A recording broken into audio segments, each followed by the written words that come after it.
Hello viewers, இங்கே பாருங்கள். என் தோட்டத்தில் இன்றைக்கி ஒரு கனகாம்பரம் நல்லா பூ பூத்திருந்தது.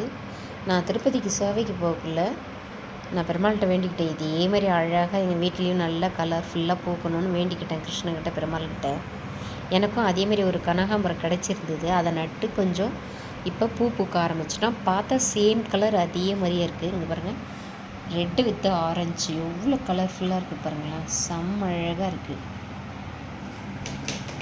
இங்கே பாருங்கள், இன்னும் இவ்வளோ ஒரு அழகாக பாருங்கள். எனக்கு பூ பறிக்கக்குள்ளே தெரியல, அப்புறம் பார்த்தா அங்கே பாருங்களேன், இது வந்து காம்பு எவ்வளோ நீட்டாக உள்ளே ஒரு ஒரு ஒரு இதழ் அழகாக இருக்குது.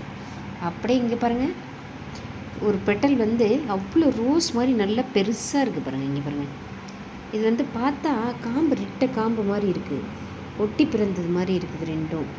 கனகாம்பரம் இதுதான் ஒரு இதழ். இது பாருங்கள் எவ்வளோ பெருசாக இருக்குது பாருங்கள். இது அப்படியே திருப்புறம் பாருங்கள். இங்கே பாருங்கள், காம்பு ஒட்டி இருக்குது பாருங்கள், ரெண்டும் ஒட்டி பிறந்திருக்குதுங்க. நான் இப்போ தான் ஃபஸ்ட் டைம் பார்க்குறேன்.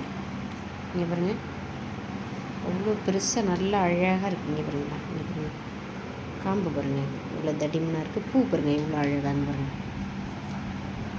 இது மாதிரி செம்பருத்தி பார்த்துருக்கேன். நான் எப்படி பார்த்துருக்கேன்னா, ரெட்டும் சாண்டலும் கலந்து இருக்கும். சாண்டல் மரம் தான் அது செம்பருத்தி, ஆனால் அதில் ரெட்டு செம்பருத்தி பூத்திருந்தது.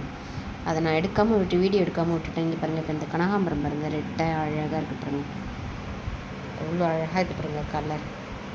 தேங்க்ஸ் ஃபார் வாட்சிங்.